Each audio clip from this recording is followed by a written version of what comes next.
I realized we left off on the question of a demon, a daimon, but I just think I should say something a little bit more general about what's the point of all of this.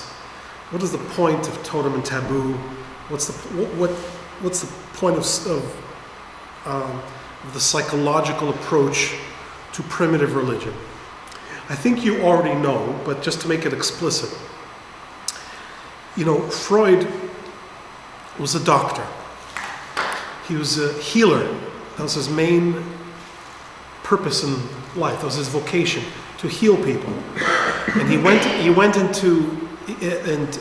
developed the idea of psychology to heal people also. The assumption is that human beings are sick.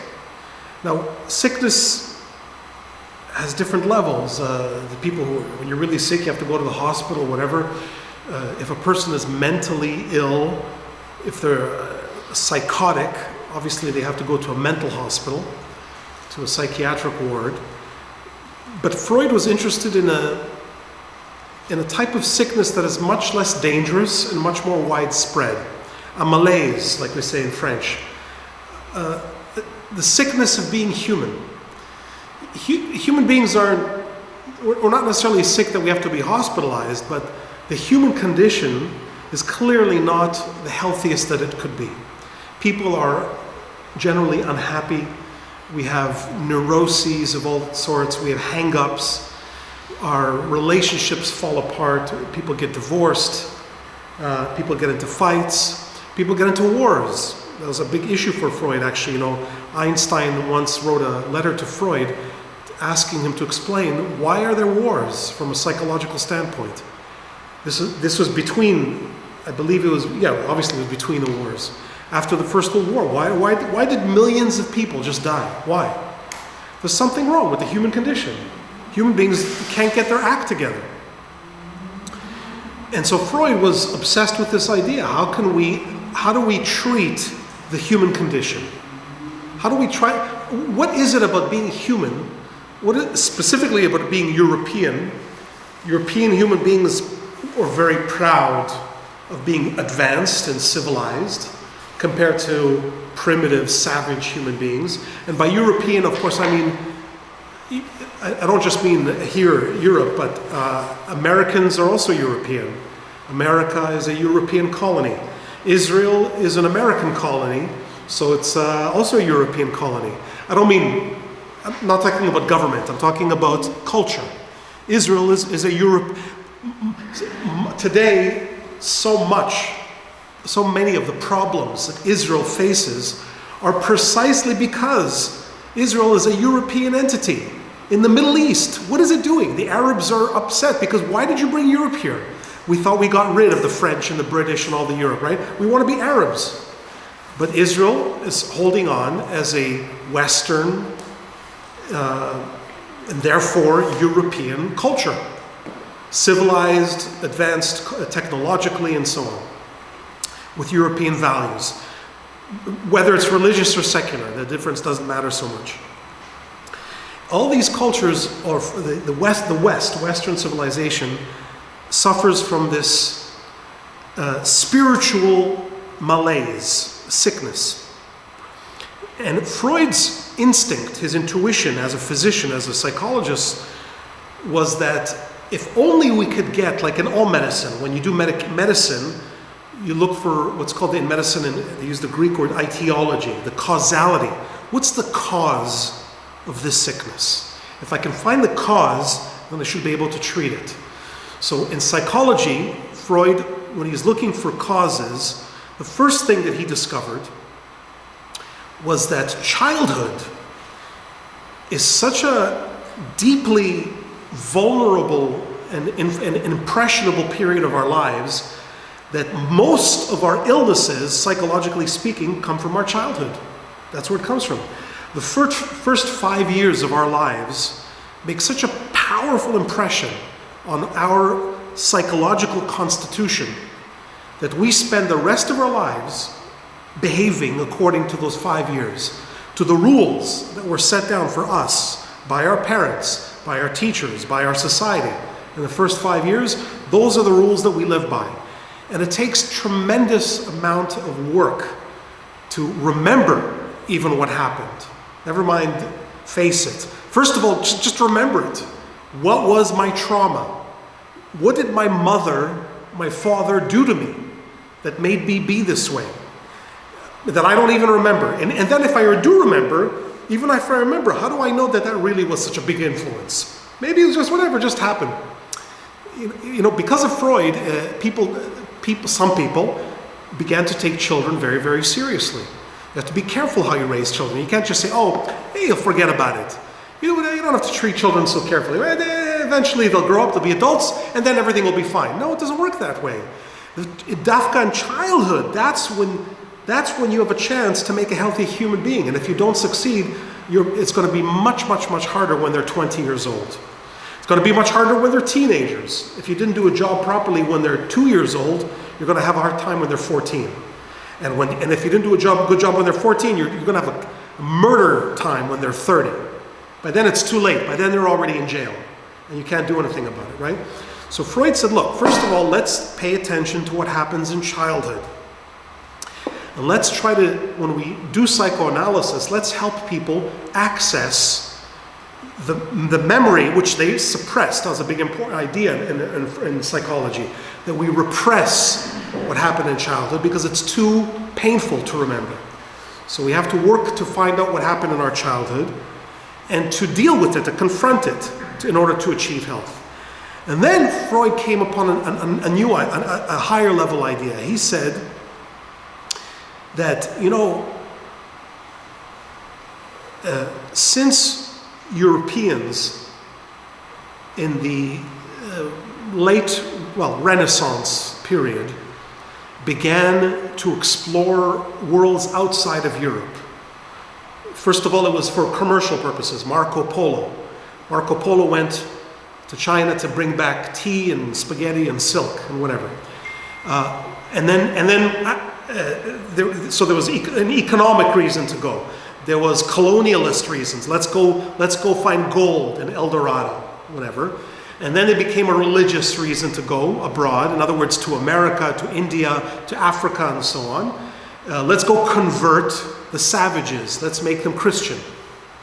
So with all these enterprises, began what's known as the Age of Discovery. The Age of Discovery piggybacked on the missionaries, on the economic ventures, and on the colonialist ventures. Actually, the very first scientists were in fact missionaries, were priests usually. In the Age of Discovery, European intellectuals said, let's go to Polynesia, not to make money, not to convert them. Let's go to find out who are they? Who are these people? What do they live like? What is their lifestyle? What is their language? What do they believe? What do they think?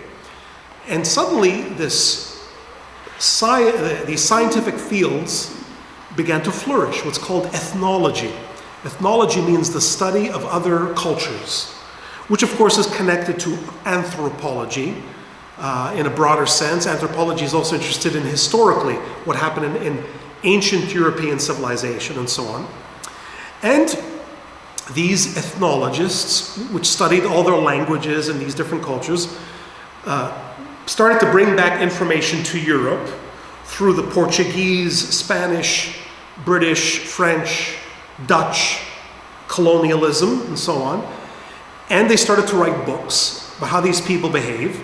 And then people like Fraser Fraser didn't travel. He was not a missionary. He stayed in England, but he read all the studies from Polynesia, from Africa, from Australia, and so on. And he started to systematically see patterns and say, wow, look at all primitive human beings, because these are primitive cultures compared to Europe. They have certain patterns.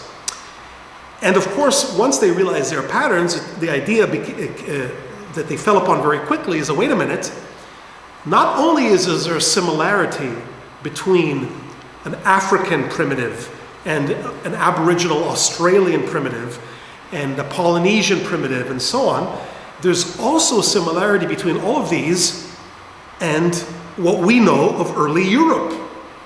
If you look at early Greece, Mycenae, for example, what the excavations of people like Heinrich Schliemann, who looked for Troy, and on the island of Crete, discoveries of the Palace of Knossos, of the king of Crete, and of course Greek mythology and so on. So they realized, wait a minute, there's also a pattern here. Ancient European culture, also Viking culture, the ancient Vikings, the Norse and so on, ancient Gaelic culture. There's also similarities between these cultures and what we're finding in Polynesia, Africa, and South America. And then they realized, wait a minute, European mentality has a history that is similar to these savages. So the conclusion that Freud came to was that, wait a minute, if it's helpful to analyze a child in order to understand an adult, maybe it's also helpful to analyze primitive civilizations in order to understand our civilization. That's the whole point. To heal modern European Western civilization, it will be helpful to look at savages. Because we will then understand what is on our deepest emotional level. What did our ancient ancestors do that caused us to be who we are? So that means, first of all, accessing the most ancient historical records, which in Europe, there's only two major historical cultures that created Europe. On the one hand, ancient Greece, which became the Rome. The Romans took over from the Greeks. On the other hand, the Jews. It's weird for us Jews to be so honored, but it's a fact. The fact, anyone who's honest, any scientific, honest historian will be able to say there's only two pillars of European civilization: the Greeks and the Jews. This is not a unique idea. Many historians did say that. They used to speak of Jerusalem and Athens as the two founding cultures, or Hellenism and Hebraism, and so on. Obviously, for the most part, when we're talking about Jews as the pillar of Western European civilization, we're talking about Judaism as transmitted through Christianity. It's not pure Judaism. It's Judeo-Christianity. But Christianity is mostly Jewish. There's a few differences, but the differences are very, very small compared to the similarities. The similarities are huge. Christianity is 80% Jewish. You know, there's a few things that are like, oh, he's God. He's got that. That's not Jewish. Okay, that's not Jewish. But everything else is Jewish. You know, the whole Ten Commandments is Jewish. Almost everything that Jesus says comes either out of Tanakh or Midrash. So the foundations of European culture are Greco-Roman and Judeo-Christian. And if you go even earlier, and this is what Freud is so interested in, there's evidence of earlier prehistoric civilizations across the world, which is these civilizations which are not really religious. Because when I say civilization always means religion, always. Any civilization in the world is always worshipping some type of, besides having, they want to eat, they want to have political, social, economic arrangements, but they also want to know what's their place in the cosmos. So whether we're talking about Buddhism, or before that Hinduism, or whatever, there's always religion involved. So here we're talking about totemism, which is the earliest prehistoric. Prehistoric means there's no writing available, right? What does prehistoric mean? It means it's prior. The oldest piece of literature from Europe is Homer. Homer's Iliad and Homer's Odyssey, and Hesiod. That's the 8th century before the Common Era. That's very recent. That's only 2,800 years ago. What's 2,800 years? Nothing, really. Right? And then the Torah is after that. The Torah, Torah's not after that. The Torah's a little bit before that, by 200 or 300 years before that. So 3,000 years. But what about before that? Before that, there's ancient texts, there's Egyptian hieroglyphs, there's Hammurabi's code, and so on. But it only goes back another about to the year 2000 or so BCE, not much more. Well, what about before that? There's human beings before that. Before that, it's prehistory. We don't have writing before that. So what do scientists do when they want to understand who were the original Europeans before Homer? Who were these people? How do we know who they were? So the only way you can access who they were is, on the one hand, archaeological evidence. We see what they built. They built a house, or they built this, or whatever. We have artifacts, and they compare the artifacts of these ancient people with what we know about contemporary living so-called primitive people. So an archaeologist and an anthropologist will find something on the island of Crete, which is Europe, and will say, wait a minute, this resembles something that I found in South America, in more contemporary South America, and therefore there must be a similarity. And that gives archaeologists, anthropologists, and ethnologists a way to understand our prehistorical identity.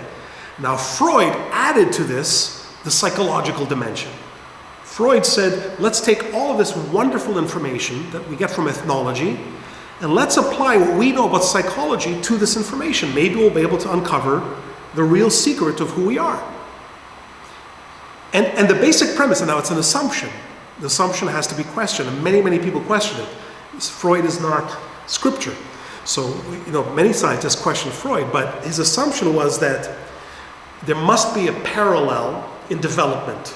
Just as a child develops, so too human civilization develops. There must be a parallel in the story of civilization, prehistory, and the single human being. That's the basic premise. And that's why he's looking at totemism. At totemism being the earliest story that we can construct of human civilization.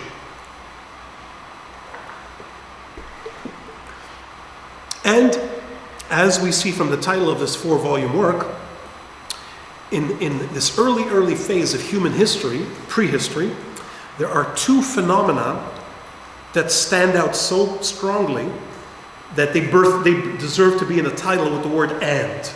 Totemism and exogamy. Totemism and exogamy. These are two basic things. First of all, we'll look at totemism, then we'll ask what exogamy is. Freud is interested in explaining what these two things are. Very, very simply, exogamy means, game means to get married, right? So exogamy means to get married outside of your culture. When a Jew marries a non-Jew, that's called exogamy, we would say. I mean, it's obviously for primitive human beings, it's not that, but right. So what do these two things have to do with each other? Totemism and exogamy. Freud made a very bold and powerful attempt to explain what the connection is between these two things, and he saw in the connection the secret to all our problems. Now, we're not going to get to all of it today. We need to build Freud's theory. It's a very complex theory based on what he was able to read and what he was able to put together based on his experience as a psychologist.